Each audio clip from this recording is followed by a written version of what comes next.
Doctor José Ojeda Bustamante, te saludo, buenos días.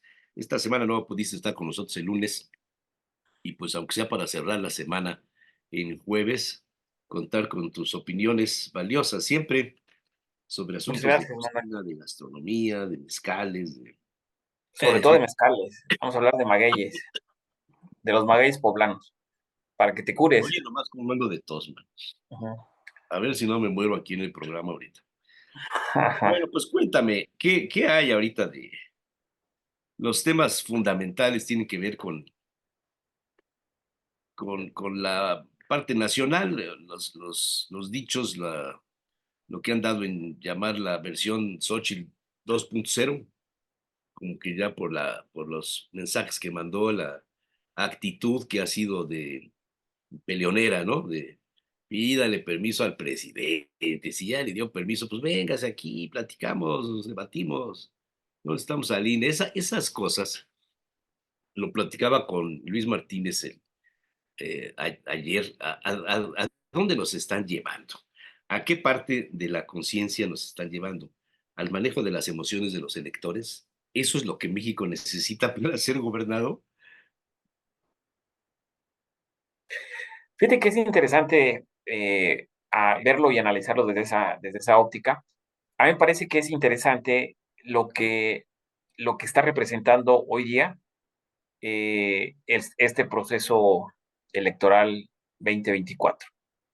Eh, lo primero que sin lugar a duda vale la pena mencionar que sí hay un alejamiento, como que no terminan de conectar los partidos, los procesos internos de cada partido, y que la ciudadanía sí está al margen de lo que está pasando. Primero, que las precampañas prácticamente en época de vacaciones, en época decembrina.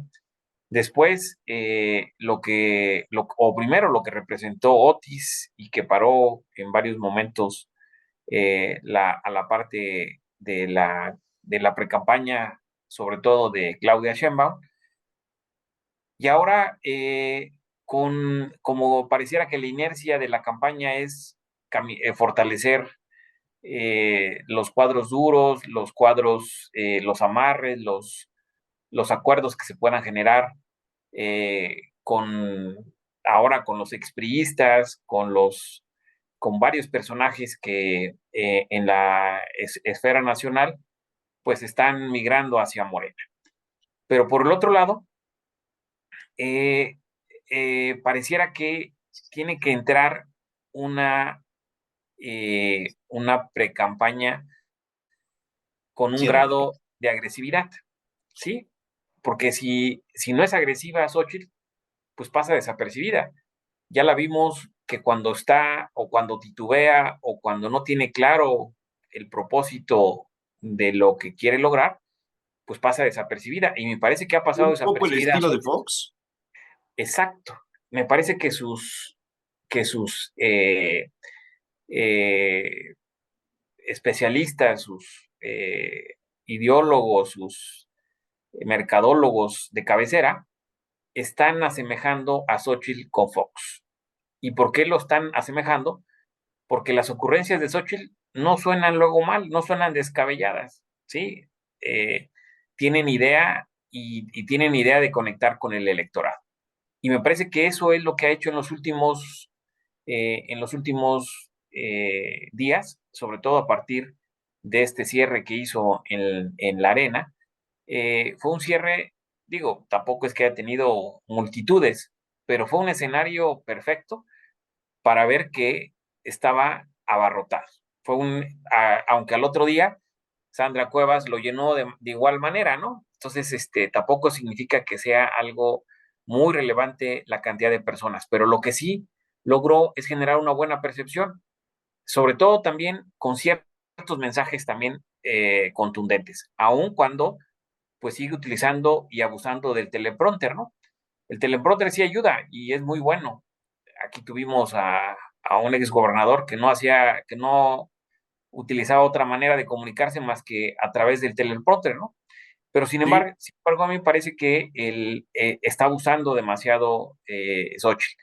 Pero sin embargo, lograron captar tres, cuatro ocurrencias de Xochitl, a lo mejor bien intencionadas, bien planeadas, y que justamente eso es lo que está haciendo esta espontaneidad que le caracteriza o que le caracterizaba a Xochitl y que se perdió en algún momento, y yo creo que por eso la escogieron de candidata, por esa espontaneidad, por esa chispa que tenía al contestar, al enfrentar preguntas, diálogos. Me parece que eso es la chispa que tiene Xochitl y lo que también es significativo cuando habla de que si le van a dar permiso y cuando habla del tema de los debates, pues es que le urge los debates, es decir, no hay manera de que Xochitl pueda subirse a la contienda si no es en una caja de resonancia.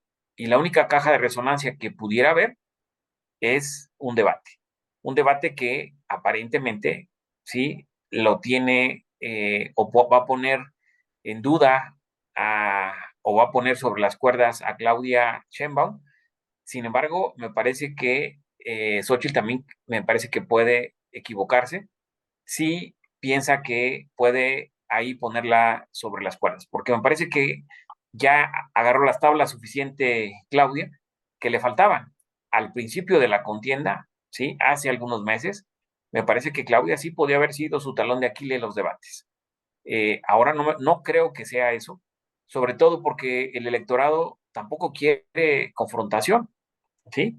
El electorado tampoco quiere que se agarren y que haya sangre, ¿no? A mí me parece que el electorado también está buscando otra manera de entender el México que todos quisiéramos, y me parece que ahí se le puede ir de las manos a Xochitl. Sí, tiene que estar bien preparada, porque lo que necesita es esa chispa para poder desencajar a Claudia, pero no necesita esa agresividad para enfrentar un debate.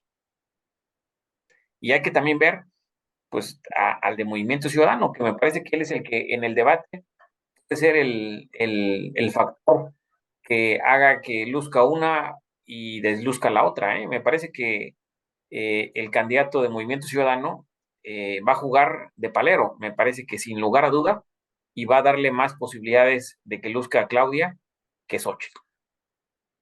Oye, pero ¿esto dónde nos lleva?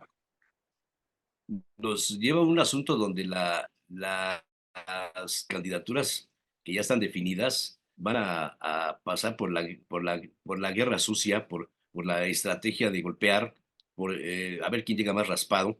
Como se decía antes, esto es como el golf, el que golpee menos la pelota para llegar al hoyo 18 es el que gana.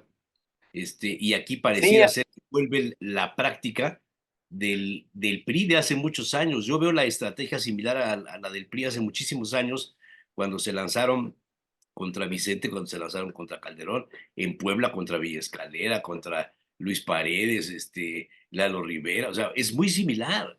Las actitudes son las mismas, Pepe. sí, la estrategia es la misma, parece que es el mismo estratega, pues. O ese librito, ¿no? El librito que funciona y el librito que sí te da posibilidades y te da ventajas, ¿no? Sí, me parece Sí. que ¿dónde nos va a llevar? Pues a volver a vivir o a revivir momentos que el sistema político mexicano pareciera que ya había superado. Aquí lo interesante también, hace poquito vimos debates, por ejemplo, vimos el debate de Argentina. A mí me pareció extraordinario el debate, ¿sí? Sí. Aún perdiendo Milei, aún perdiendo, pues se dan cosas interesantísimas, ¿no? Entonces, eso no cabe la menor duda que podemos tener ahí la posibilidad de ver y de contrastar lo que está pasando, ¿sí?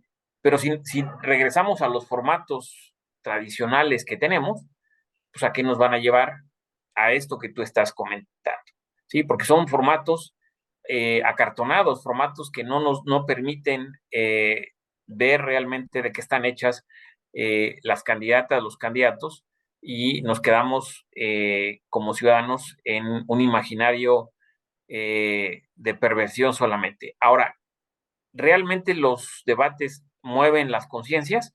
¿Realmente los debates mueven las preferencias? No, No, la solamente realidad es que generan no. la percepción, ¿no? Exacto. Es decir, ahí lo que son tres debates y en los tres debates le va mal a Claudia, pues seguramente ahí sí va a mover las preferencias. Sin embargo, me parece que el debate ya lo podemos hasta anticipar, pues que las dos van a salir victoriosas, que las dos van a salir que ganaron y que van a tratar de posicionar algunos deslices de una, de otra, para poder fortalecer. Aquí también es interesante, hay que ver cómo le va a Movimiento Ciudadano, ¿sí? Movimiento Ciudadano pudiera pasar desapercibido queriendo confrontar, pero en este mismo tenor, pues puede salir bien fortalecido, es decir, pensando como Diego Fernández o pensando como el mismo Cuadri, sí, que hay momentos donde, o Patricia Mercado, que recordaremos, hay momentos donde los aspirantes pasan desapercibido y el debate hace que se posicionen. Y ese es el tema que valdría la pena ver en este primer debate. Ahora, desde mi punto de vista también que vale la pena decirlo, el debate en las campañas está muy pobre. Es decir, ¿qué está Claro, pasando? pero hay una razón para eso, que todavía no se pueden expresar ideas, propuestas ni convocar al voto. Sin embargo, ya están los debates, ¿no? Y ya están establecidos y calendarizados, ¿no? Ah, eso sí, pero Entonces, en este momento nadie puede decir, voten por sí, mí, yo propongo esto, quiero sí, hacer esto. pero aquí es donde la cancha está abierta a otros actores, pues, ¿sí? Y está abierta también a otros actores y también al partido. Bueno, también los mismos candidatos o precandidatos. Pero el tema es que yo creo que desde mi punto de vista, Claudia está solamente cuidando su ventaja. Me parece que Claudia está de manera Cuidando su muy ventaja, tranquila, esa es la o palabra sea, correcta, cuidando su no quiere, ventaja. no quiere exponerse. eh, Me parece que es una estrategia también interesante. Y ahí ha entrado alguien que también jugó un muy buen papel con Andrés Manuel, ¿sí? Y es Tatiana Cloutier. A mí me parece que ese es el personaje clave que va a subirse al ring con quien se mueva, sobre todo con Xochitl. Y le ha contestado bastante interesante, aunque también hay un tema de Xochitl que para más que el de si le van a dar permiso para el debate, a mí me pareció extraordinario la respuesta de García Luna. No sé si la Sí, cómo escuchaste. no, cómo Ese me no. pareció extraordinario porque prácticamente le regresa el tirabuzón de una manera extraordinaria. Esa es la espontaneidad, esa es la chispa que puede tener Sí, Xochitl. ahí es donde se la come literalmente. Sí, y la verdad, la posible respuesta, así, este tipo de esquemas bien hechos, bien planteados en un debate, y si Claudia cae en ese tipo de provocaciones, pues vamos a ver a una Claudia que se va a desfigurar en su rostro, porque también es interesante el rostro de Claudia cuando los Dice mucho, escenarios no son favorables, es muy se expresivo, ¿no? cambia, Sí, es muy totalmente, expresiva. Y entonces totalmente. ahí es donde vamos a ver a una Claudia que va a estar, porque también ese es el otro tema, la manera de comunicar de Claudia en sus expresiones físicas, pues no convence, ¿no? Es dura, sus gestos son muy raros, o sea, no te No hay invita, no emoción. te acerca, no hay emoción. Sus sonrisas parecen a veces hasta fingidas, pero lo que convence de Claudia no es eso, sino lo que convence de Claudia es todo lo que trae, pues en el movimiento, lo que trae atrás con Andrés Manuel. Es decir, por eso está cuidando su ventaja, porque no hay necesidad de exponerse ni menos de sobreexponerse. Y lo que sí puede hacer en el debate Claudia muy bien es plantear bien cómo se imagina el segundo piso de la cuarta transformación. Y ahí es donde seguramente a la hora del contraste con Xochitl, pues vamos a ver a una Xochitl muy limitada, porque también así se ha visto Xochitl muy limitada en conocimientos técnicos más profundos, ¿sí? Si la lleva a ese tenor Claudia a Xochitl, la ventaja es de Claudia. Pero si se quedan en lo mediático, si se quedan en la coyuntura de la discusión de lo que está pasando en el país o de lo que no está pasando y de los errores o no errores de Andrés Manuel, ahí me parece que es donde más va a perder Claudia Sheinbaum. Totalmente de acuerdo. ¿Tú ves el riesgo de que Claudia Sheinbaum pueda perder las elecciones? No, no lo veo. ¿Y Eh, con todo esto que estás diciendo? no, no lo veo. No veo la posibilidad de que pierda. Lo que veo es la posibilidad de que el Congreso se vuelva un Congreso con mayor ventaja del frente opositor.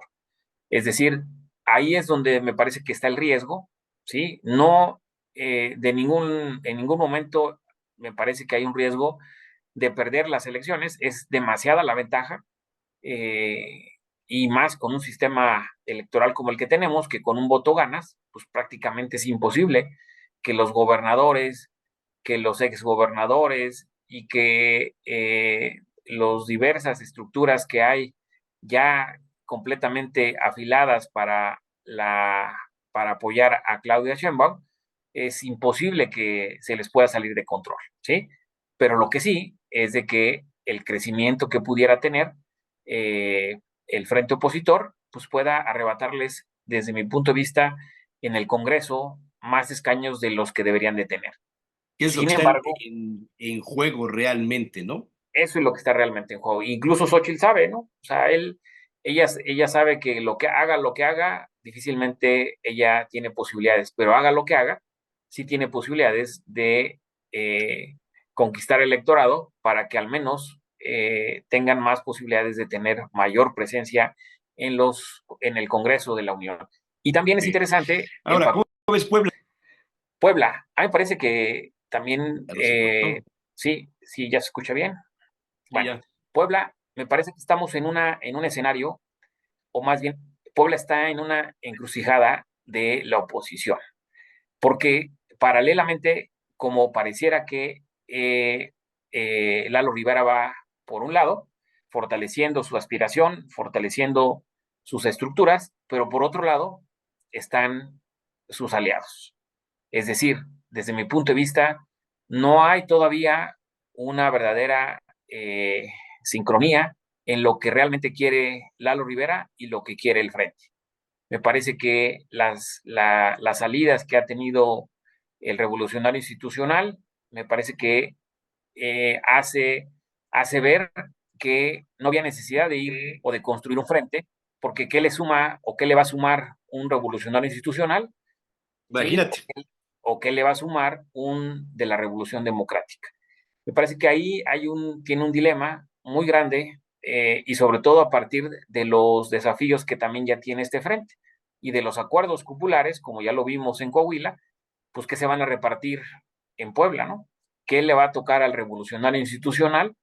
Y todo eso pues va a la postre a perder espacios y perder posibilidades de negociación con las estructuras partidistas y los simpatizantes que pudiera tener Lalo Rivera. Entonces, eso pues habla de que por el otro lado se sigue fortaleciendo el candidato de Morena y por otro lado el candidato o el precandidato de la cuarta transformación de manera natural se sigue fortaleciendo. Es decir, pareciera que no ha logrado tener una competencia real aquí en Puebla. Hay tiempo de que Lalo se pueda articular, que realmente puedan tocar fondo y que se establezcan acuerdos ya rápido entre el revolucionario institucional y Acción Nacional. Incluso ahí pareciera que Lázaro, el que estaba esta fundación, en los cuadros del revolucionario institucional, parece que se viene, ¿no? Parece que viene el PRI estatal, y si viene el PRI estatal, pues es una persona muy cercana al hito, y esto le puede dar pues otra dimensión a este apoyo, a esta alianza que puede tener Eduardo Rivera, ¿sí?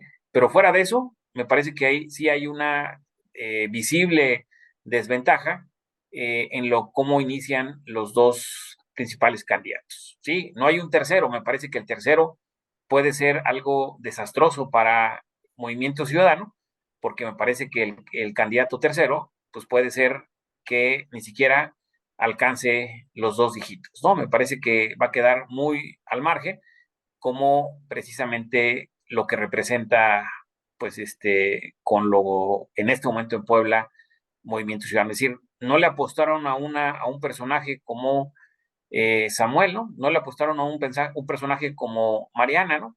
Me parece que le apostaron a un personaje, eh, pareciera como para pagar alguna factura, pero no necesariamente para poder construir un proyecto de movimiento ciudadano a futuro. Y eso pues les va a restar considerablemente competitividad en Puebla. Y esto hace que se vuelva la contienda de dos. Y esa contienda de dos, en este momento, con una clara desventaja, porque no termina de cuajar, no termina de articular una campaña seria, real, por parte de Eduardo Rivera. Híjole. O sea, lo que estás diciendo es que haga lo que haga Lalo Rivera, no tiene posibilidades de ganar.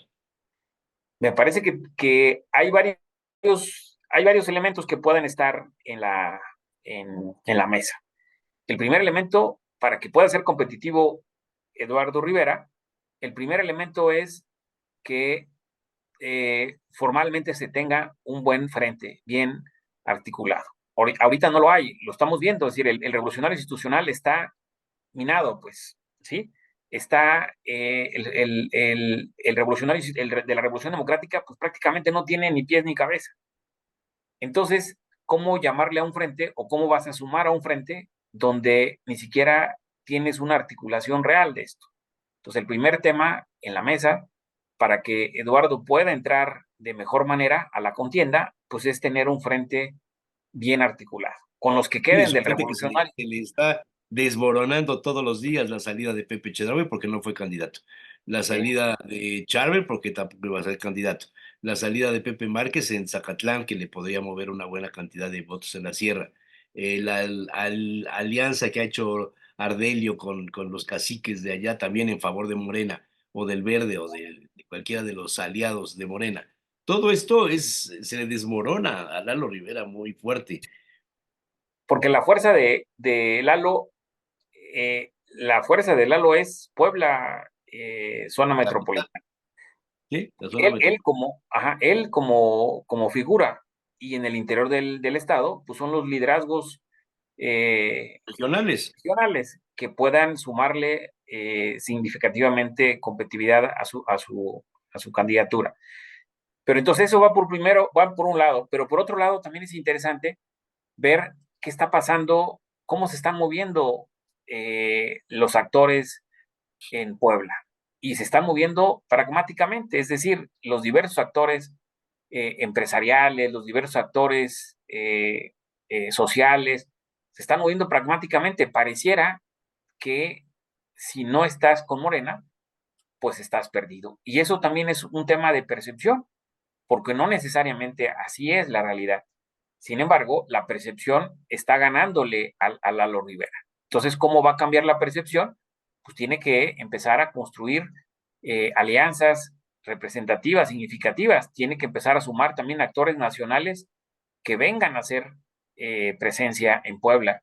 Tiene que empezar a hacer que estos actores sociales, estos actores empresariales, pues salgan y se le vean junto a Lalo Rivera. Y ese es el tema que no le quieren apostar muchos de ellos, porque para qué se acercan si va a ganar el otro. Y si va a ganar el otro, pues va a quedar mal. Y entonces, esto está también limitando la competitividad de Lalo Rivera. Y eso también es algo muy significativo, es decir, porque sus grandes aliados, ¿quiénes son? ¿Quiénes son esos grandes aliados que lo han soportado para las contiendas a la presidencia municipal? Esos mismos los están abiertamente, están saliendo a apoyarlo o se están quedando precisamente en que puedan ganar solamente la presidencia municipal. Y ese es el otro tema, que si no logra articular Lalo una campaña a la gobernatura fuerte que tenga un nivel de competitividad importante, pues puede ser que también el municipio de Puebla esté en riesgo. Y eso, Ese es el punto quizá clave de todo esto. El que gane la zona metropolitana es el que tiene mayores posibilidades de sí, gobernar el estado. sí, y ahí ese es el otro elemento donde si realmente el candidato que pusieron a la presidencia municipal pues tiene realmente los mejores reconocimientos, las mejores medallitas para haber sido el candidato. Y creo que ahí utilizaron pragmáticamente una decisión, ¿no? Es decir, a ver, ¿cuál fue el incentivo para que llegara el aspirante a la presidencia ¿Ministra? municipal de Puebla? Exacto, ¿sí? ¿Y cuál es No, el pues esto incentivo? fue un acuerdo desde hace tiempo entre Lalo Rivera y él, pero es que del otro lado están hechos bolas, o sea, lo de Pepe Chedraui, lo de Claudia Rivera, lo de Carvajal, etcétera, pues Abdala. es un galimatías eso.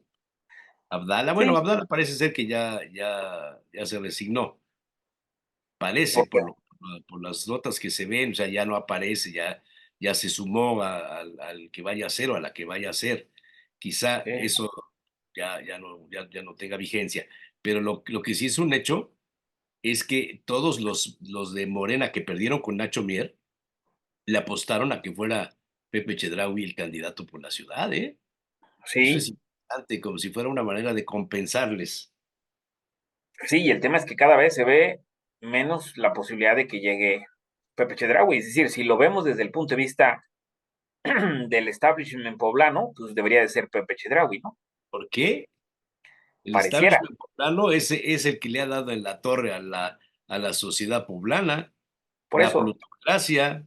pero justo esos son los actores que quisieran que llegara Pepe Chedraui, ¿sí?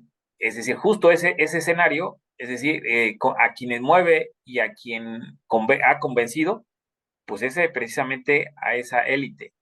Y esa élite ahorita está en jaque porque la discusión que está en el escenario nacional justamente está poniendo en evidencia o lo está poniendo al nivel de Hank, ¿sí? Entonces, ese es el tema interesante, es decir, cuando te comparan con personajes que el sistema político mexicano ha rechazado, que ha marginado, y te comparan y te ponen a ese nivel, pues se vuelve más complejo todavía esa decisión. Si utilizáramos el pragmatismo, debería de ser él, y pareciera que él gana y conserva espacios muchos actores, ¿sí? Pero la lógica nacional va a poder, o pareciera que va a influir en la lógica aldeana. Si la decisión fuera aldeana, Pepe Chedraui sería el candidato. Claro, claro, claro. Pues estamos ante un escenario que nomás quítale el nombre de Morena, pero es el viejo PRI contra el viejo PAN. Aquí no hay, parece que regresamos unas décadas. Tienes toda la Sí, razón. sí, sí, sí, O sea, regresamos unas no décadas. hay, no hay manera de entender de mejor forma Puebla que así como lo has referido. Es decir, estamos hablando de los mismos usos y costumbres que hace algunos años. Se Pues repite poco la hemos historia. avanzado, Pepe, Sí, poco hemos avanzado. sí. Y el tema es que no hay manera de oxigenar, pareciera, el sistema político poblano, ¿no? No hay manera, pareciera que se resiste y están ahí completamente que no ¿No? necesariamente oxigena, ¿sí? Correcto. Muy bien. Pues listo, ¿Algo más? pues nada más. Nos Bueno, vemos el próximo lunes. a ver si puedes el lunes. Nos veremos por aquí. Gracias, Pepe. Hasta luego. Buen día.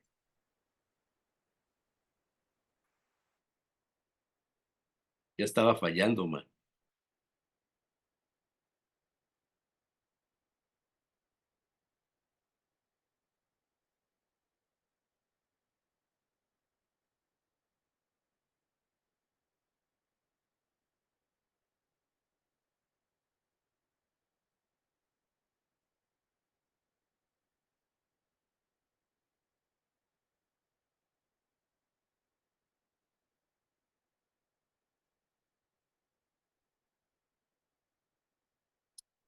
¿No?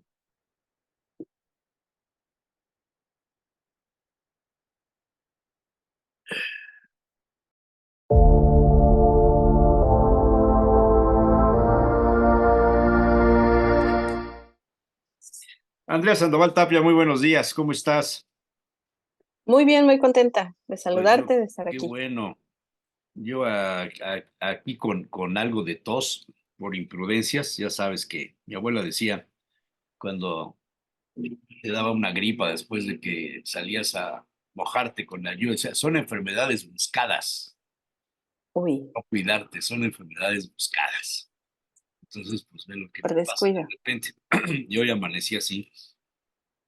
Bueno, a ver, hay varias cosas que las voy a tratar de relacionar porque este es un programa que pasa el día 17, 17 de enero, pero lo estamos grabando el día 15 de enero, que es el día más triste del mundo, el Blue Monday que le llaman, el día más triste del año, según algunos estudios de un psicólogo de Estados Unidos que descubrió que después de la Navidad, el Año Nuevo y toda esta serie de cuestiones, el tercer lunes de enero es el día en el que la gente se derrumba, porque ve que no puede con los propósitos que se hizo de salir adelante en este año, cuando se da cuenta que todo lo que se gastó en enero no le alcanza para pagarlo, llegan las tarjetas de crédito, etcétera, etcétera. Entonces dicen es el día más triste del mundo.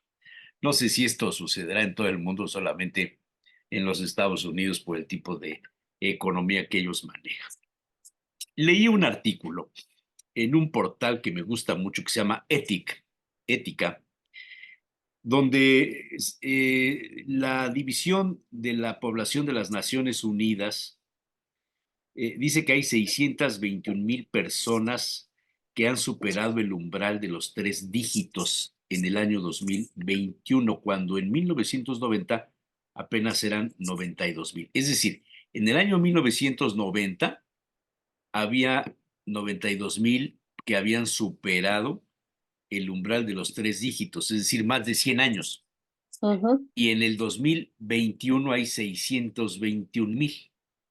Así simplemente esto quiere decir que hoy día estamos viviendo más. De estos, según los datos que revela ETIC, en España hay 19,639. Es uno de los países más longevos. España, no sé si en México tengamos estadísticas de este tipo. En Suiza yo creo que sí, no sé cuánto andarán.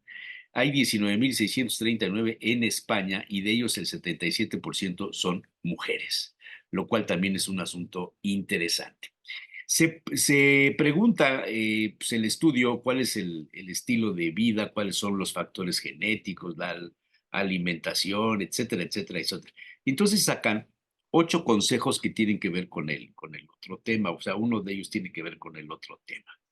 El primer punto es la vitalidad. Las personas que han superado los 100 años son personas activas y participativas, involucradas con la vida y con una clara voluntad de seguir viviendo. Es decir, nunca han perdido ese interés de vivir. Hay muchas ujú. personas que a los 18 años ya no quieren vivir, Andrea, y en Uf, cambio ujú, los mayores, los que tienen esta persistencia de querer seguir viviendo, lo consiguen. ujú. Sí. ¿Cómo ves? Con tan solo, parecía que tan solo con desearlo es como un sueño, ¿no? Ah, yo desearía vivir 110 años. Sí, hay una parte que es importante, hay un componente que es precisamente el interés, ¿no? O sea, el para qué quieres seguir viviendo, qué quieres hacer todos los días, qué te levanta por la mañana. Y sobre eso generas pues una rutina, un deseo, ¿no? O sea, yo creo que, como dijiste muy bien, hay personas que muy jóvenes han perdido ese deseo por la vida, esas ganas, ese interés, ¿no? Entonces me parece a mí también primordial, ¿no? No solo podemos hablar que te levantas temprano y haces ejercicio y esto y aquello, sino el para qué, algo que se conoce en filosofía como el fin último, ¿no? El para qué Sí. haces todo lo que haces. Sí, no perder las ganas de seguir viviendo. El segundo consejo es el gusto por la interacción. Les caracteriza la sociabilidad, se sienten queridos por quienes les rodean y han ayudado a los demás siempre que han podido a lo largo de su vida. O sea, estar al tanto de la vida de los otros, interesarse por la Ujú, vida de los otros, no encerrarse, no convertirse en un ermitaño, aunque hay casos de ermitaños que han pasado de los ciento y pico de años. Tercer punto que es parte de esta lista de los 8 consejos. Compromiso. Han sido Ujú. personas responsables, competentes, trabajadoras, valoradas, queridas y honestas. Perseveraron para lograr sus objetivos. Yo diría que el compromiso es como la estructura sobre la que montas toda tu vida, precisamente tus deseos, tus metas, incluso sobre la que puedes montar relaciones, que son las amistades, que son obviamente la familia, que es la pareja, que son, pues sí, también clientes, ¿no? Es un tipo de relación. Entonces, cuando tienes esa estructura precisamente por el compromiso, de hecho es un ingrediente del triángulo del amor de Robert Sternberg, el compromiso. Yo sí diría que sobre eso montas la vida, ¿no? Ujú. Cuarto punto, control. Las personas que pasan de los 3 dígitos de los 100 años han llevado las riendas de sus vidas, mostrando autonomía de criterio y sabiendo encontrar las oportunidades.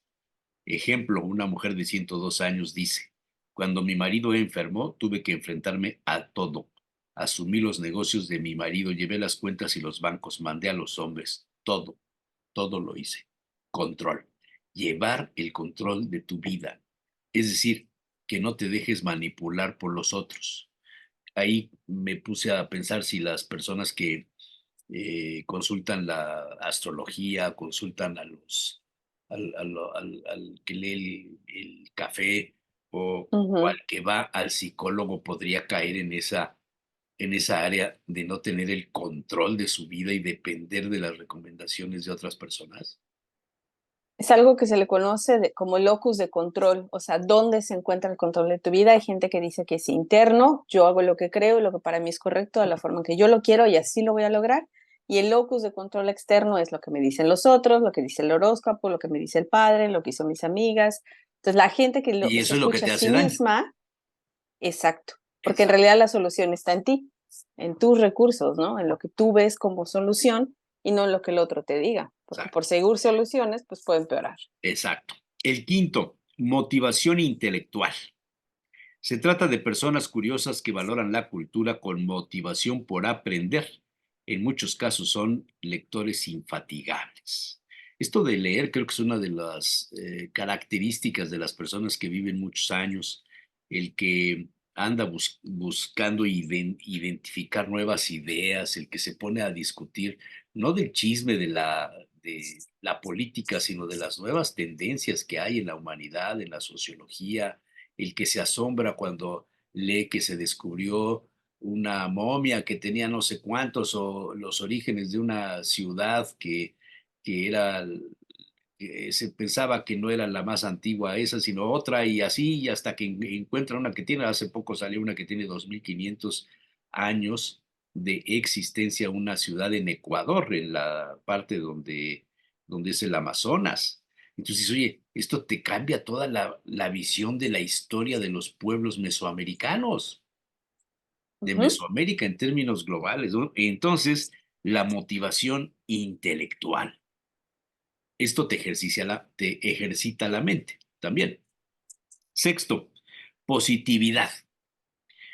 Estas personas muestran agradecimiento y son capaces de disfrutar de las pequeñas cosas cotidianas.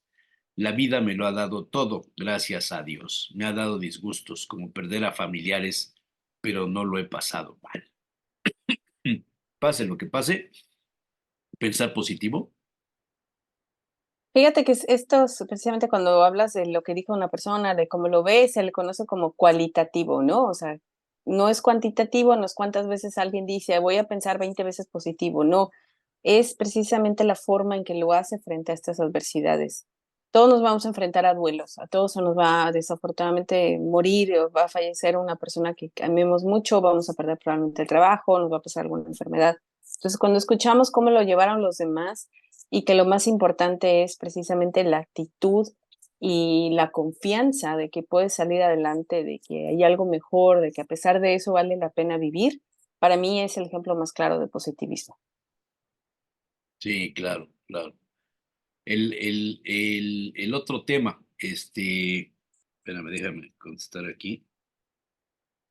Tú contestas. Es que me entró una llamada de una gente que estaba yo esperando, pero Ya le puse aquí que me reporto al terminar. Em, la resiliencia, que a mí no me gusta la palabrita esta.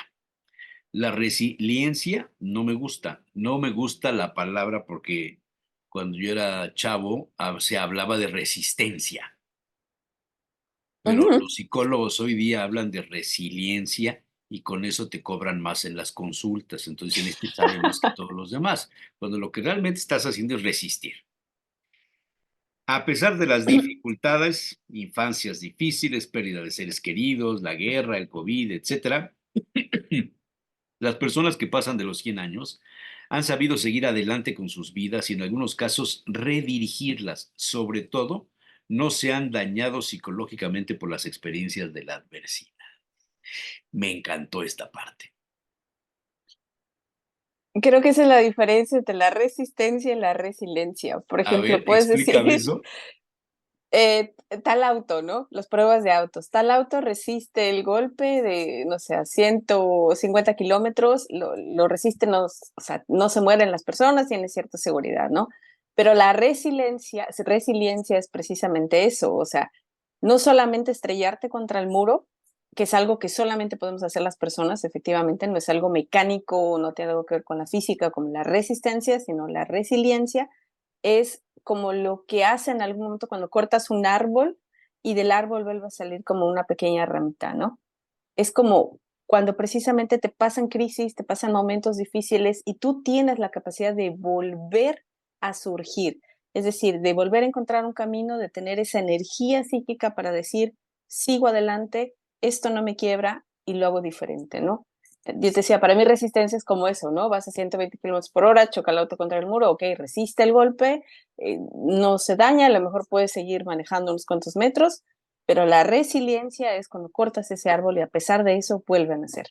Entonces, es un poco la diferencia. A lo mejor es así Ajá, como pero lo vendemos, yo lo dirías. había, bueno, no, no sé, son nuevas definiciones de palabras que la verdad tienen que ver mucho con la psicología, con la terapia, pero la resistencia es el que aguantes lo que está pasando, aunque sea en contra de lo que tú creas o que te corras del Exacto. trabajo, no encuentras trabajo, resistir, resistir, resistir. Y la resiliencia era esa capacidad que tiene quien ha sufrido para superarlo y salir adelante. A fin y al cabo, la resistencia es lo que te hace salir adelante. No, porque Porque de lo contrario quiere decir que el que tiene resistencia solamente no tuvo la capacidad de salir adelante. quiere decir que la resistencia es la actitud que implica muchas veces la obediencia, la sumisión, el quedarte allí, el no cambiar, el no utilizar tus recursos. Porque si tú tienes un recurso que puede evitar que esa situación te lastime, no vas a resistir, vas a usar tus No, pero si eres recursos. optimista, Pues por eso vas a si usar tus eres recursos, porque inteligente, si dices, eres positivo, si tienes el control, si tienes una motivación intelectual, si te gusta lo que haces y eres vital, tienes la vitalidad para salir adelante, te pase lo que te pase, esa resistencia te hace salir adelante. voy a poner un ejemplo que es un poco triste, pero se escucha mucho en los diagnósticos, ¿no? Cuando a una persona le dicen que tiene desafortunadamente cáncer, hay personas que utilizan la resistencia y personas que utilizan la resiliencia. La resistencia es sí, van al doctor, se toman la medicina, los químicos, o sea, la quimioterapia, todo lo que le ponen y está allí y dice, bueno, pues yo ya hice todo lo posible, vamos a ver qué pasa. Y la resiliencia es más como, esto no va a terminar conmigo. O sea, en mi vida va a haber un antes del cáncer y un después del cáncer, pero después del cáncer yo digo cómo. Y lo hacen a su forma y no solamente llevan su tratamiento y no solamente hacen todo. O hay gente que no lo lleva y a pesar de eso se cura, ¿eh? Cambia su régimen alimenticio, hace esto, hace aquello y de repente cuando ves ya no tiene cáncer. Entonces, la resistencia implica cierta pasividad y una aceptación, pero una aceptación pasiva. O sea, sí está bien, aquí me quedo. Yo, si bien otro momento, pues sí, si me repite el cáncer, pues sí, ni modo, ya es como que lo que Dios quisiera. Pero la resiliencia es Es que esa luego energía que lo cambia. estas definiciones a mí me sacan de la jugada porque vengo de una gramática diferente. Estaba comentando ayer con José Rodríguez, Prieto Rodríguez, sobre el nuevo nombre que se le da al árbol de la noche triste. Ah, sí. Ya le cambiaron el nombre. Y entonces digo, oye, los que estudiamos historia hace muchos años tenemos una idea totalmente diferente. Es difícil que nos la cambien rápidamente. Pero esto cuando oyes a alguien hablar de la experiencia y de la experticia, Ujú, la experiencia, la pericia, te dicen, ujú. no, es que hay que tener expertise, tienes que ser expertise. Y la palabreja pues suena bonito y todo, y todo el mundo se voltea, oye, este cuate, qué culto, ¿no? Se me Ajá. figura algo similar con la resiliencia, pero bueno, no es el ¿Ves? tema. No, no es el tema. Finalmente, eh, finalmente, el octavo consejo es la inteligencia. Las personas que pasan de los 100 años han sabido asumir retos para los que no tenían formación expresa y los han superado con éxito. Les encanta aprender, son curiosos, su conversación es rápida, ágil, tienen buena memoria, saben leer y escribir, algunos sin haber ido a la escuela. Y han adaptado y dirigido sus vidas hacia caminos que les satisfacen. Se me hace interesantísimo esto. Estos Fíjate, consejos, la ujú. personalidad de los longevos, de los que pasan de los 100 años. Y, y me gusta que el número 8 sea la inteligencia, porque de repente la inteligencia está muy sobrevalorada, ¿no? Por ejemplo, a los niños que van bien en la escuela le dicen, tú vas a llevar lejos, tú vas a hacer muchas cosas, porque eres inteligente, porque resuelves esto rápido, porque captas. No, en realidad se necesitan ciertas competencias sociales, ciertas competencias también de alguna forma de la persona, ¿no? O sea, interpersonales, intrapersonales para decir, ok, gracias a esto viví muchos años, ¿no? Y no nada más a la inteligencia, sí, la inteligencia es como, pues la arquitectura, ¿no? Vas a decir, con eso construyes muy bonito, le das todo, pero por sí sola no te lleva a hacer las cosas, ¿no? Es un plus, pero nunca será la única cosa que necesitas para vivir bien. Algunas pistas que dan los que pasan de los 100 años: mantenerse físicamente activos, cuidar las relaciones sociales, promover actitudes de compromiso, de responsabilidad, honestidad y perseverancia, plantear Ujú, objetivos realistas a corto, medio y largo plazo, tener una visión amplia para encontrar oportunidades más allá del entorno cercano o la zona de confort, establecer orden y ciertos hábitos en la vida diaria, mantener activa la mente, ser curioso, practicar la gratitud, disfrutar, aprendiendo a identificar y explotar las experiencias positivas de todos los días, desarrollar habilidades que nos permitan aceptar eventos negativos y estresantes como parte de la vida, desafiar la mente. ¿Cuántas ujú. personas conoces que pasan de los 60 años y no saben manejar una computadora? O cuando les regalaron el Mm, teléfono, no saben qué hacer con el teléfono porque no conocen todas las características, no saben ni para qué sirve ese teléfono. Me refiero a los ajá, teléfonos inteligentes. ujú, ujú, Estas habilidades, esta curiosidad, tratar de estar al tanto en el lenguaje, en las cosas que tienen que ver con lo cibernético hoy día, ujú, porque los que lleguen a los 100 años en esta época van a ver hologramas sentados junto a ellos y platicando. ujú. Sí, sí, ya lo Con el ofrece tema de, de, Facebook. de Meta, de este Sí. rollo que están haciendo ahora y la robótica y todo esto. Bueno, esto salió a colación por el tema original que es el asunto que tiene que ver con las emociones. Una definición del doctor Enrique Rojas, que es un psiquiatra que tiene un instituto de psiquiatría en España. Dice, la felicidad es vivir en armonía con uno mismo. Ujú, La frase es muy bonita, pero ¿y qué onda? En su último libro dice que las emociones, las pasiones y todo esto vienen en pares. Por aquí tengo lo subrayé, ya lo perdí, pero dice que vienen en o pares. sea, ujú. Amor, odio, Exacto, exacto. así. Ujú. Sí. Aceptación, Admiración rechazo. y desprecio, Ujú, alegría y tristeza, ujú, amor y odio, ujú, paz y miedo. ujú. ¿Cómo ves?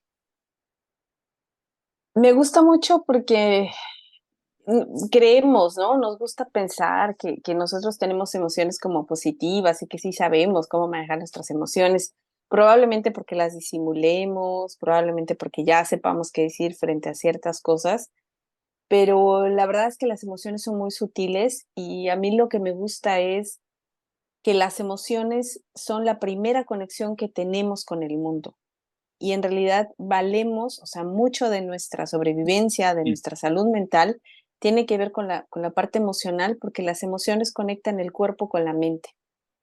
Entonces, de inicio, que tú escuches tus emociones, es que estás haciendo esa conexión del cuerpo con la mente, ¿no?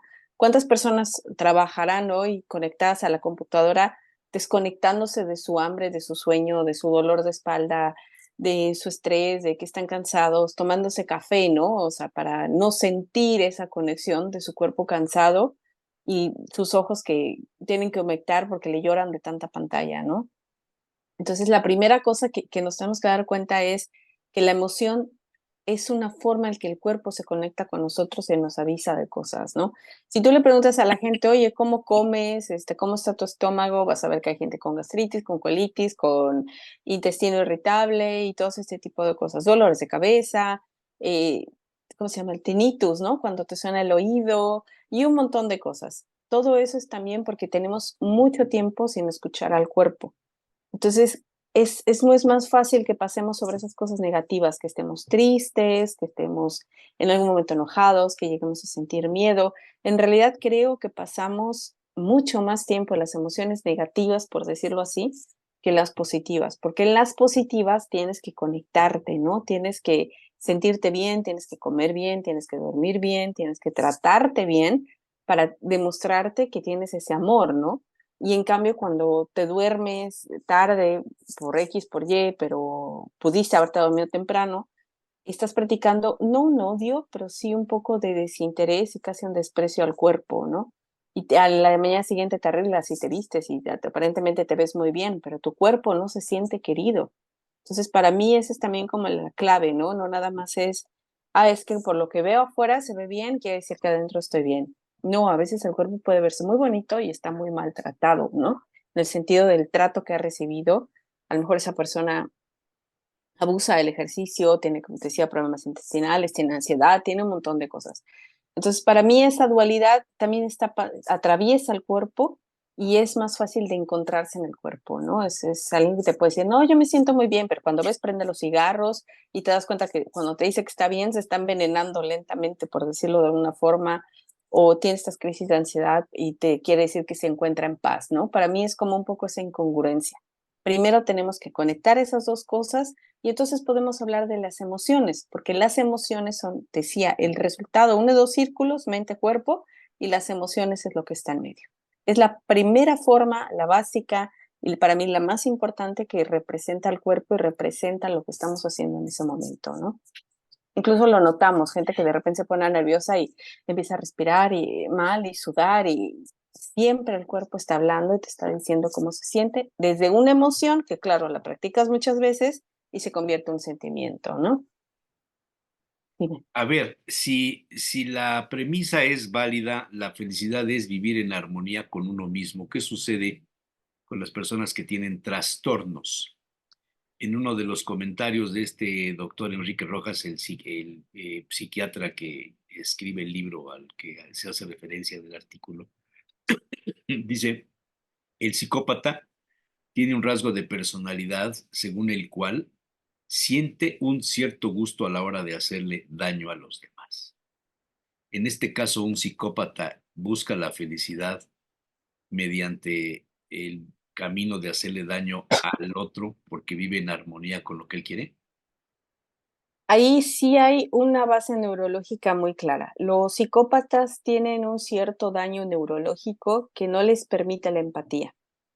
Al no permitirles la empatía, que está ubicada obviamente en el cerebro, el daño, y se ve a través de una tomografía, al no permitirles la empatía, entonces jamás van a conectar con las emociones del otro, jamás van a ser capaces de tener una amistad sincera o lo demás. Y lo único que ellos encuentran como una forma de exploración muchas veces, que claro, este también es un rasgo patológico, es el lastimar a las demás personas, porque no sienten nada, no sienten ningún remordimiento, Pero no sienten al esta hacerlo, ¿no empatía. están buscando sentir algo?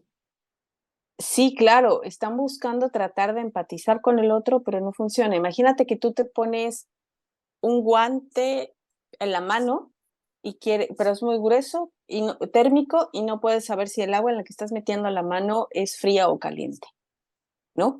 A lo mejor lo primero que harías es, pues si yo no siento nada, que sienta el otro cuando le meto la mano. Si se grita de dolor, a lo mejor estaba caliente. Si dice, también se me congeló, pues estaba fría, ¿no? Eh, Somos inseparables del otro. También es eso, si yo quiero saber de qué tamaño soy, bueno, pues tengo que compararme con otra persona, ¿no? O sea, bueno, estoy en la media, estoy en la alta, hay personas más altas o no, yo soy de las personas más altas o de las más bajas, o de las más gordas, de las más flacas, más inteligentes. Necesitamos de alguna forma el espejo del otro para poder entendernos. Entonces, muchas veces los psicópatas llegan a estos juegos, obviamente, repito, patológicos, no los estoy justificando, para poder tratar de entender qué es lo que los demás sienten que ellos no sienten. Pero de inicio una persona psicópata ya tiene un daño neurológico que le impide sentir esa empatía y esa conexión con el otro. Entonces es un caso muy especial, ¿no? Es diferente. Ujú. El tema de explorar estos sentimientos, las emociones, el doctor Rojas los define, dice, para conocerse a uno mismo, tienes que explorar en tu propia personalidad, conocer el mundo de los sentimientos y las emociones que tienes. Pregunto si es fácil hacer esto, si todo el mundo tiene la posibilidad en cultura, en pues, inteligencia, de explorar su personalidad, de explorar sus sentimientos y las emociones, porque tengo la impresión de que ni siquiera las pasiones tenemos capacidad de explorar, que sería la parte quizá más animal de nuestro intelecto, la pasión. A ver si me dejaste pensando. No, no sé, diferentes obviamente culturas y el mundo es tan grande cuando lo miras, pero vamos a pensar en la media que podría tener acceso a esto, que ve a lo mejor una película que le inspira, que lee un libro, ¿no? Que lee estos libros del monje que vendió su Ferrari o de Ajá, los, no sé qué, el esas cosas, Palacio de sí. Buda. La O sea, pijama del no sé qué, ¿no? ¿Cómo era esa? el niño de la pijama de rayas, Ajá. ese tipo de lectura, ese tipo de mensajes que llegan y que te dicen, sabes que existe un mundo emocional, ¿no? Existe algo más importante por explorar, que tú puedes conectar, que puedes encontrar en ti. A veces llega la religión, ¿no? Cuando te dicen, ¿no? Pues Dios está a ti, dentro de ti, te conectas con Él y sabe que hay en tu corazón, ¿no? A veces tú dices, bueno, ¿y qué está en mi corazón? Que Él sabe que yo no sé, ¿no?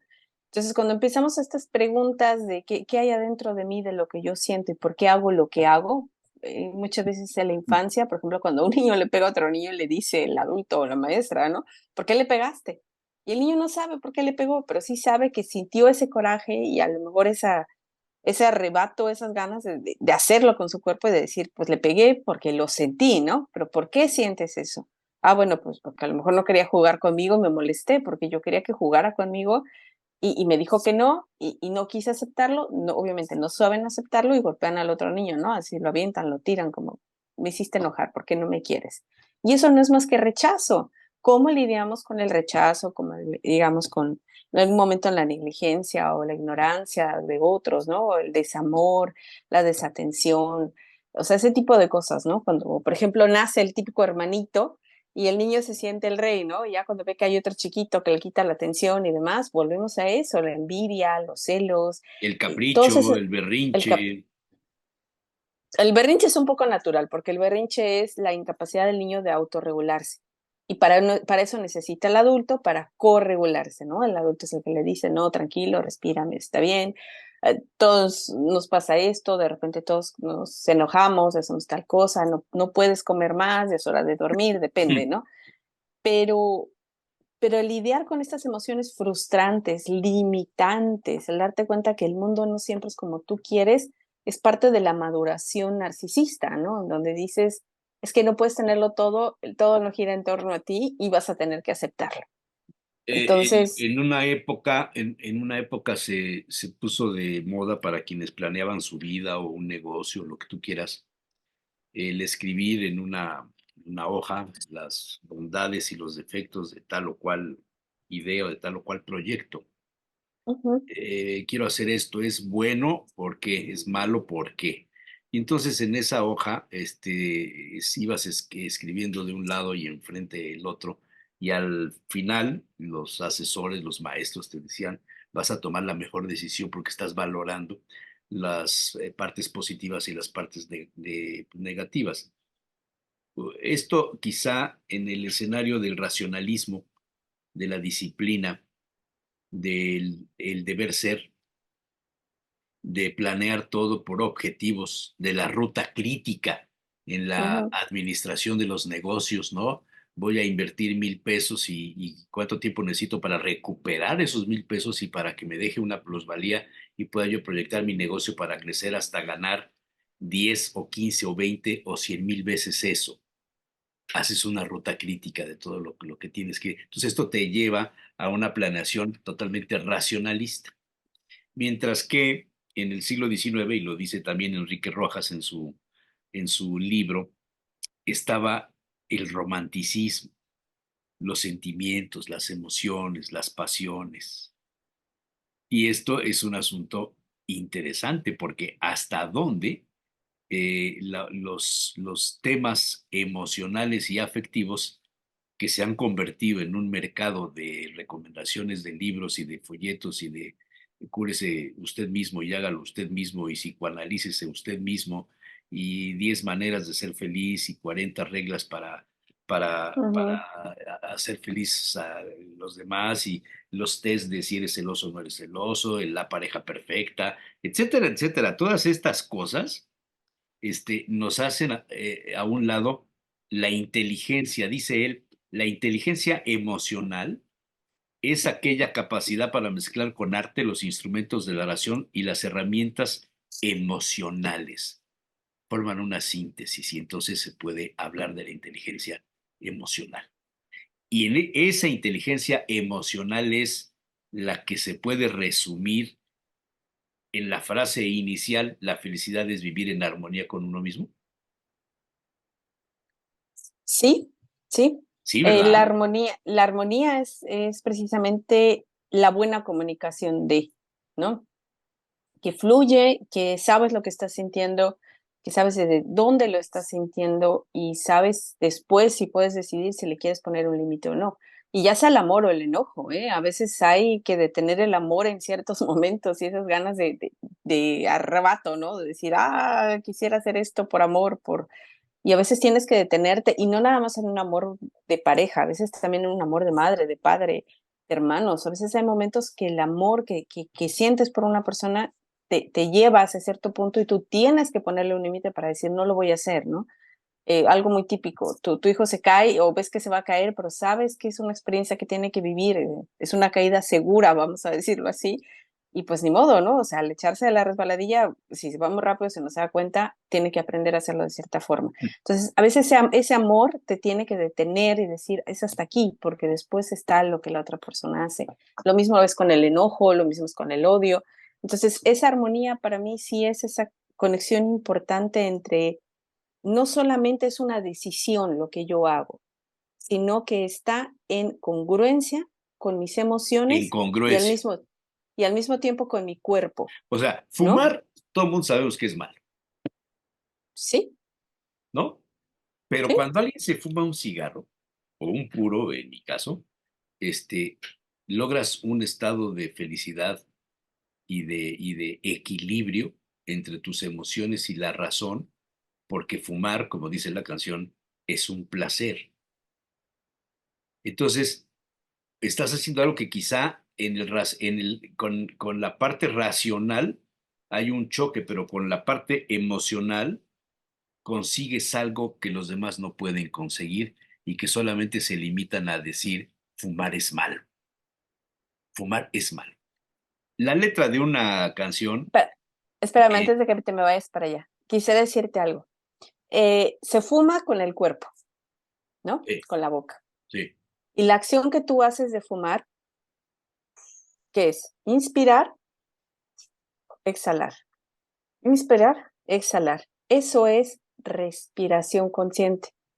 Los neurólogos, y en este caso lo digo basada en cosas que dice Nazaret Castellanos, en el libro El espejo del cerebro, me gusta mucho porque precisamente dice que la respiración tiene la capacidad de cambiar nuestro estado emocional, de relajarnos, bajar en algún momento, pues sí, los latidos de corazón, la presión arterial, te mantiene, te regresa a la hora. Y justo fumar coincide con ese ejercicio de inhalación, exhalación. No, pero ¿cómo se llama? Sí, inhalar, exhalar. Entonces, esas dos cosas son un ejercicio que ya conoce el cuerpo, que lo conoce desde hace muchos años, que todos los que practican meditación, pues tienen ciertos tipos de respiraciones. Incluso los militares lo hacen para cuando se encuentran en momentos de mucha ansiedad y mucho estrés, les enseñan técnicas de respiración. Y no, obviamente no tienen un cigarro, pero la forma en que muchas personas conocen esa respiración es a través de un cigarro. Hay personas que dicen, es que dejo de fumar y tengo el chicle, y tengo el parche, y tengo las 20,000 cosas, pero necesito eso. Sí, claro, porque el cuerpo de alguna forma se siente bien, a pesar de lo que está inhalando son químicos, lo siente como esa respiración. Y cuando respiras de esa forma, la amígdala, que es como el foquito rojo del cerebro que suena las alarmas y dice, hay un problema, se calma, se relaja. Y si el cigarro huele a algo que a ti te agrada, automáticamente con olerlo, que el olfato es el sentido que llega más directo y sin escalas al cerebro, relaja la amígdala, le dice, no, no, no, tranquilo, no pasa nada, todo está bien. Entonces, sí, coincido que para las personas que fuman, yo no fumo, pero para las personas que fuman un cigarro, estos de los vapes se llama aquí, ¿no? No sé cómo se llaman, los cigarros eléctricos, Vapeadores, eso. que ya lo están Y los prohibiendo por todas partes, ¿eh? son malísimos. Te llega al pulmón y te envenena mucho más rápido que cualquier otra cosa. Y los puros y todo, sí entiendo que es eso, pero lo principal es que se hace con el cuerpo un tipo de respiración que no harías si no estuvieras fumando. Pero sí se puede a través de otras técnicas, ¿no? Entonces, lo único que quería decir, sí hay una explicación para eso y sí coincido y sí creo cuando digas es que se siente cuando dices, ¿no? Se siente relajante y se siente muy bien. Sí, Sí. claro, porque es un ejercicio de respiración. Yo te Pequeño iba paréntesis. a leer la letra de una canción que no sé ni quién escribió. No sé quién la escribió, pero la hizo famosa Marco Antonio Muñiz y Okay. que va en contra del racionalismo que te decía yo, de la disciplina de este tipo. Ujú. Se llama Por Amor. No sé si las Es esa que escuchado. dice, por Dice, amor, por soy de amor ti. se han creado los hombres en la faz de la tierra. Por Ujú. amor hay quien haya querido regalar una estrella. Por amor fue una vez al Calvario con una cruz a cuesta aquel que también por amor entregó el alma entera. Por amor se confunden las aguas y en la fuente se besan y en las alas de la mariposa los colores se crean. Por amor ha existido en el mundo siempre tanta belleza y el color de la naturaleza se pintó por amor. Por amor soy de ti y seré toda la vida mientras viva. Y ahí sigue la letra de la canción. Si te pones a pensar racionalmente esto, no hay manera de que hagas todo esto y de una forma racional. O sea, el amor te lleva a eso. La felicidad, entonces, volviendo a la frase original, la Ujú. felicidad es vivir en armonía con uno mismo. El amor, ¿dónde entra? ¿Cuánto representa el amor? ¿Cuánto la inteligencia emocional para conseguir la armonía con uno mismo? El amor del que tú me estás hablando es el amor romántico. Ah, Y qué bonito, ¿no? el amor romántico implica un sacrificio, implica una pérdida, es un me doy de más para que no te vayas, para que me quieras y hago todo por ti, y entonces rozan la dependencia, ¿no? Sí, nos han perdido ese como el amor romántico como el mejor amor que existe, Romeo y Julieta, ¿no? Ajá. Pero la verdad es que fue un amor de muy pocos días, de muchos muertos y nunca floreció en nada, ¿no? Entonces, el amor me gusta esta parte que decía Eric Fromm, que es el amor, no solamente amo a esa persona que yo amo, sino gracias al amor que siento por esa persona, amo el mundo y me amo más a mí mismo. Entonces, el amor como algo que suma y que te conecta a los demás, es decir, si yo amo a una persona, no puedo salir, ver a un perro y patearlo y decir, ay, ya, quítate, perro. De alguna forma ese amor me hace más sensible al perro, me hace más sensible al que sufre, me hace más Correcto, sensible a los correcto, demás y me conecta. Entonces, correcto. por ese amor, siento que sí puede uno encontrar un sentido de la vida. Y porque amas a esa persona, te conectas con todos los demás o reconectas con lo que no has conectado. Y eso te permite amarte a ti también. Y a veces hay personas que han dicho cuando termina una relación, te amo muchísimo, te amo y te voy a amar toda la vida, pero necesito dejarte porque esto está pasando de tal forma Claro, y no es lo que yo quiero. claro. Le preguntan al doctor Rojas, el psiquiatra, ¿cuántos tipos de felicidad existen? Y él dice, hay Uf, dos modalidades de felicidad entre las cuales cabe un espectro intermedio de forma de ser felices, que son la felicidad puntual y la felicidad estructural. La primera se refiere a cosas muy concretas o momentos concretos en que uno saborea la vida en positivo. Tal vez fumar sea un ejemplo de eso, ¿no? Quizá. Pero sí. luego está la felicidad estructural, aquella que explora, resume y valora el proyecto personal de vida con cuatro notas básicas, que son el amor, el trabajo, la cultura y la amistad. Una, por tanto, es más superficial y la otra es más profunda. ¿Cómo ves? Me parece muy bien ejemplificado, muy bien dividido, porque claro, o sea, no quiere decir a una persona que no vive una vida plena y completamente feliz, no quiere decir que no ha tenido momentos puntuales de felicidad. Claro, todos en algún momento lo hemos sentido, ¿no? Y la felicidad puede ser algo tan simple como que desees algo y lo tengas, o trabajes algo y lo compres, o lo hagas con tus manos y te quede como querías, ¿no? O ver a otra persona feliz, también puede ser una felicidad puntual. Pero el que tu vida esté estructurada de tal forma que te permite la felicidad, eso es mucho más complejo. Eso ya es como lo que decía Fromm, repito, ¿no? Ese arte de amar en decir, bueno, es que no nada más amo mi vida, amo mis amigos, amo mi carrera y amo mi cultura. Esa parte de la cultura me parece muy importante porque es una conexión con el lugar con el que vives, son las tradiciones, son las personas que frecuentas, es en lo que crees, ¿no? O sea, pregúntale al mexicano qué siente poniendo el altar de Día de Muertos. De inicio es una felicidad, aunque para otros podría representar algo sumamente triste o Sí, por ahí hay oscuro.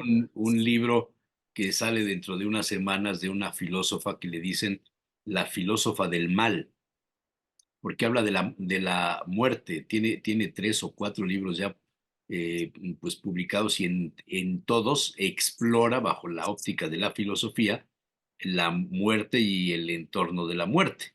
Y ella dice que no hay que tenerle miedo y que hay que aprender a vivir con la muerte porque tarde o temprano a todos nos toca y vive con nosotros. Una de las últimas preguntas es sobre las enfermedades psíquicas. Ujú, Y él dice que hay dos. Dice, las depresivas endógenas se curan en un 90%. Las monopolares, como las bipolares, son esas. Y en cuanto a la ansiedad, lo importante es saber a qué se debe o cuál es el origen. Se trata de explicar por qué hay ansiedad, porque para él las enfermedades psíquicas son las depresiones, o sea, los estados de ansiedad y la crisis de pánico.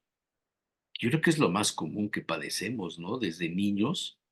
¿Cuántos niños no frustran muchas de sus curiosidades, de sus cosas por la crisis de pánico que entran al levantarse en el salón a contestar una pregunta de la maestra o del maestro? ¿Y cuántos niños, niñas no tienen ansiedad, no sufren de ella porque tienen miedo de orinarse? Ese es un tema también que nunca hemos tocado, ¿eh? ujú, ujú. Cuando los niños se ven exhibidos en el salón por haberse orinado. Sí, que genera como ese miedo escénico, ¿no? Que conocemos de pasar al frente. El pánico Ujú, escénico. claro. Son temas que para mí tienen mucho que ver con la crianza, tiene que ver con los primeros años, tiene que ver cómo han formado esa parte de ti, ¿no? Cómo hay padres que pueden llegar a hacer que sus hijos se sientan humillados se sientan culpables, se sientan tontos, se sientan torpes, se sientan ingenuos. Y entonces cuando salen y se rodean de amigos, de iguales y demás, ellos ya van con todo esa percepción de sí mismos, ¿no? Y no solamente su autoestima disminuida, sino también es la percepción que tienen de ellos, lo que ellos creen que son en el mundo. A mí me gusta esta frase existencialista, ¿no? Creo que ya le he dicho muchas veces que dice, somos lo que hacemos con lo que hicieron de nosotros. Lo que hicieron de nosotros es la crianza, lo que te dañaron, lo que te dijeron, la manera en que tus padres queriéndote educar de tal forma o no te educaron, te dejaron. Y somos lo que hacemos es las herramientas que tenemos a partir de cierta edad de raciocinio, los 16, 18, que dices, no, no quiero vivir el mundo de esta manera, quiero vivirla de esta, fulanito vive diferente, escuché tal historia parecida y al final fue feliz. Cuando puedes y tienes la capacidad de decidir vivir diferente y utilizar los recursos, regresamos a la resiliencia, utilizar los recursos que tienes para llegar al punto donde tienes que hacer, tienes que recomponer muchas cosas, tienes que primero conectar con todas esas emociones dolorosas. Hoy se hablan de las heridas de la infancia, y que sí, del abandono, la traición y bla, bla, bla. Pero lo importante es que te des cuenta qué tipo de persona fuiste o qué niño fuiste para saber qué tipo de persona quieres ser y cuánto tienes que componer. Hay personas que tienen que de verdad reestructurarse casi totalmente después de padres alcohólicos, padres narcisistas, padres inmaduros, padres violentos, después del abandono de un padre, que es de lo más común que existe en la sociedad mexicana. O sea, las familias monoparentales donde las madres tienen que hacer todo y de repente pues creces y te das cuenta que hay quien tuvo a su papá y te das cuenta de esa huella que tienes, ¿no? De que no se buscas hombres mayores o eres muy pegada a los maestros o los hombres, ¿no? Que ahora buscan como modelos masculinos fuertes que nunca sufren para tratar de seguirlos. Entonces sí hay una parte donde tú tratas y debes en algún momento de querer componer lo que hicieron en tu infancia sobre ti, ¿no? Porque sabemos que desde los 3 meses, los niños son conscientes, los bebés son conscientes de las intenciones de los padres. A los 9 meses, ellos conectan y entienden las intenciones de los padres en un simple ejemplo, como cuando el papá le señala algo y el bebé de 9 meses no le ve el dedo, sino le ve hacia donde quiere señalar. A partir de ahí es que podemos, antes del lenguaje, comprender la intención de los padres. Entonces, desde entonces sabemos si los papás nos miran con amor o nos miran con desprecio o con frialdad. Imagínate desde qué momento, mucho antes de aprender a decir mamá, papá, perro, agua, mucho antes de eso, nosotros ya tenemos en el cuerpo Sí. esa marca de amor Oye, o fíjate desamor. qué interesante sería explorar en la infancia de quienes nos quieren gobernar. Sí, sí, sí. Puede haber arquetipos del héroe, claro, Claro, el que quiera rescatar a todos. Sí, puede haber un arquetipo bastante narcisista de yo soy la solución del mundo, entonces he venido a liberarlos, yo soy quien va a gobernar bien y quien va a cambiar todo. Puede en algún momento pues también ser una persona megalómana, creo que por ahí hemos tenido, ¿no? Con ideas de grandeza, de cambiar realmente no solo narcisista, sino también megalómana. Y también que pues es capaz de pasar sobre lo que quien sea y como sea, con tal de que su nombre quede escrito en la historia para siempre, ¿no? Sí, claro, es muy interesante.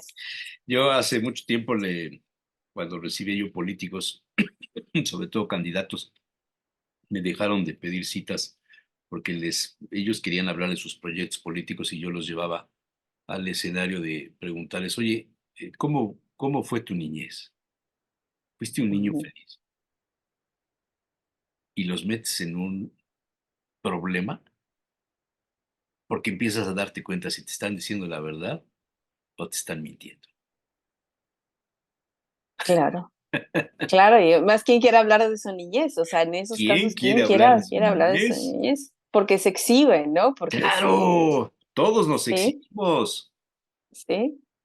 Y porque desafortunadamente tenemos esta visión, ¿no? Del tubo que hablábamos la otra vez, en donde nos acordamos de lo malo, ¿no? A lo mejor te acuerdas que te pegaban, que no te dejaban ver la tele, que te castigaron tal lado, pero no te acuerdas a lo mejor de todos los hechos que sí pasaron todos los días, ¿no? O sea, que tenías ropa limpia, que te daban de comer, que te acostaban, que te leían. Si no te acuerdas que te castigaron y te quitaron la bicicleta para siempre, ¿no? Voy a decir algo.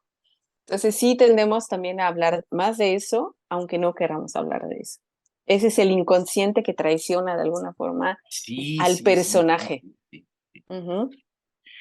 Muy bien. Bueno, pues ya nos la echamos larga, tú. La Ahora sí, nos plática de hoy. desquitamos de las otras. Bueno, muchísimas gracias, Andrea Sandoval Tapia. Te agradezco mucho, como siempre, Yo a ti, Jesús Manuel. Es participación. un placer.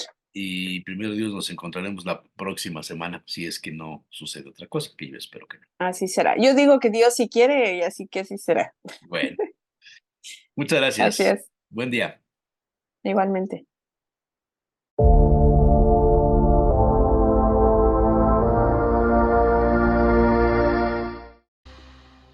Los primeros días de 2024 están marcados por una nueva caravana que viaja de México a Estados Unidos. Miles de personas buscan llegar al norte pese a las complicaciones en la ruta y los bloqueos de los gobiernos. Las cosas no cambiaron de un año a otro, pero este nuevo augura que la migración será un tema central en Estados Unidos en un 2024 en el que se elige a un nuevo presidente. Revisemos lo que pasa en la ruta y en el país de destino en el siguiente informe. Un nuevo año en un viaje hacia el norte. Miles de personas volvieron a caminar por las avenidas de México con destino Estados Unidos. Esto pese a que el gobierno mexicano trató de disolver la caravana con la promesa de entregar visas para el libre tránsito, unos documentos que no les permitirían salir del estado sureño de Chiapas. Nos dijeron que sí nos iban a ayudar, pero esa es una mentira porque sí era para separarnos nada más de la caravana. Y seguimos de pie, seguimos firmes acá. En nombre de Dios, que todo lo que nosotros queremos pues lo vamos a lograr. Pero los muros se siguen levantando contra ellos y Estados Unidos usa la diplomacia para bloquear su llegada a la frontera sur. Porque el motivo atrás de los Estados Unidos, del presidente Joe Biden, es levantar la bandera electoral diciendo que va a parar la migración hacia su país y desde México. Sin embargo, las barreras van más allá de los acuerdos y de las fronteras de Estados Unidos. Este es el panorama en Eagle Pass. El gobierno de Texas levantó un nuevo muro de alambres en parte del paso con México, bloqueando no solo el cruce de los migrantes, sino también evitando el ingreso de la patrulla fronteriza en una sección de al menos 4 kilómetros. Un nuevo capítulo de la disputa entre la administración Biden y el gobernador Greg Abbott, que además lidera una campaña para trasladar a los recién llegados a ciudades en Estados Unidos con gobiernos demócratas o consideradas santuario. Una medida con la que Texas ha enviado a más de 100.000 personas en autobuses a otras ciudades como Chicago o Nueva York. Ciudades que los recibieron, pero que comienzan a sentir el peso de las llegadas. En Nueva York comenzó el desalojo de familias de inmigrantes que se quedaban en hoteles. La ciudad les dio 60 días para conseguir un lugar para vivir. Se le agradece al gobierno que nos ayudan con un techo, una comidita, ¿sí? Se le agradece, pero los 60 días, muy poquito tiempo para uno conseguir, más que el arriendo acá es muy costoso. Desde abril de 2022 y hasta diciembre de 2023, Nueva York destinó unos 3.500 millones de dólares en gastos de servicio y alojamiento para atender a unos 164.000 inmigrantes. Las posturas sobre la migración definirán una parte importante de los apoyos en las próximas elecciones presidenciales en Estados Unidos. Los precandidatos afinan sus discursos y algunos hacen referencia a operaciones del pasado para validar sus promesas. Veamos la historia a continuación. La de Noelia es una familia mexicana, pero ella nació en Estados Unidos. Sus padres trabajaban temporalmente en cultivos del suroeste de Missouri en la década de 1950. Ni ella ni su madre tenían documentos de trabajo. Su padre sí. Ambas fueron deportadas bajo una operación de la administración de la época. Lo supe cuando le conté a mi hijo hace años que nos habían deportado y todo eso. Y lo buscó y salió en los archivos de espaldas mojadas, la era de las espaldas mojadas. El gobierno del presidente Eisenhower lideró una campaña en 1954 con la promesa de expulsar a los migrantes mexicanos que no tenían documentos. Una operación llamada espaldas mojadas, un término considerado un insulto racial por hacer referencia a los cruces a través del Río Grande. Tras la deportación, Noelia y su madre volvieron a Estados Unidos después de un año de separación familiar. No estuvo bien, pero tal vez era demasiado pequeña para entender realmente lo que estaba pasando. ¿Sabes? Simplemente sabía que me habían llevado con mi mamá y no había ninguna razón. No lo sabía. No sabía por qué estábamos separados. Pero aunque el gobierno habló de hasta 1 millón de arrestos en esa operación, investigadores dicen que no fue tal la cifra y aseguran que solo 250.000 personas fueron expulsadas. Espaldas Mojadas, aseguran, fue más una campaña de terror que buscaba que los inmigrantes se fueran del país, un discurso al que hace referencia el expresidente y precandidato Donald Trump. Y están destruyendo la sangre de nuestro país, están destruyendo el tejido de nuestro país y vamos a tener que sacarlos. Trump se ha referido a las redadas de la era Eisenhower, pero sin mencionarlo. Incluso lo hizo en la primera campaña de la presidencia. Su promesa ahora es la misma: iniciar la operación de deportación más grande en la historia de Estados Unidos. Según un informe del Consejo Estadounidense de Inmigración, entre el electorado en Estados Unidos habría unos 23 millones de inmigrantes con derecho a voto. Y el dato de migración de la semana. Más de 5.000 personas entraron a Honduras de manera irregular solo durante la primera semana de enero, según denunció el Comisionado Nacional de Derechos Humanos. Hasta aquí Migrantes de France 24. Los invitamos a comentar en nuestras redes sociales con el hashtag MigrantesF24. Sigan con más información en France 24 y france24.com.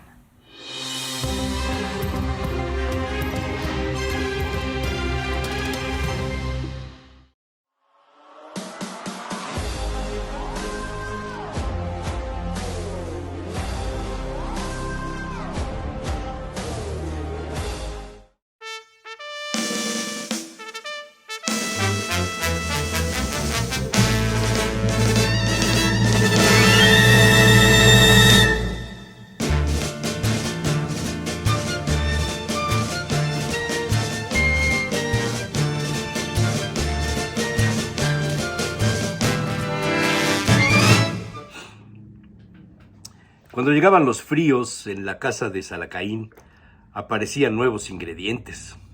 Cambiaban algunos platos y empezaban a consumirse productos ricos en colágeno. La tradición venía por la recomendación, varias décadas atrás, del doctor Zayas, aquel médico con apego a la ética y cuya profesión estuvo más relacionada con la farmacia hahnemanniana, más integral, decía Zayas. La abuela empezó a tener síntomas de reumas, inflamación de las articulaciones, y en aquellas épocas se acostumbraban las infusiones de alcanfor y de alguna hierba conseguida entre los soldados y los policías, y se hacían aplicaciones sobre las hinchazones y en algo mejoraba el malestar. Pero el doctor Zayas recomendaba integrar a la alimentación el menudo, el mole de panza, y las tías abuelas se resistían a comerlo. Lo consideraban muy grasoso, pero el doctor Zayas les explicaba hasta el cansancio: la panza de res no tiene grasa, por el contrario, es rico en proteínas y colágeno, muy útil en la reducción de las inflamaciones derivadas de la artritis reumatoide. Así, se integró a la dieta de la familia el tradicional mole de panza los sábados y domingos. Había también en aquellas épocas la costumbre de ofrecer este mole en los mercados populares, las loncherías donde llegaban en la madrugada los borrachines, decían las tías, a curarse la borrachera.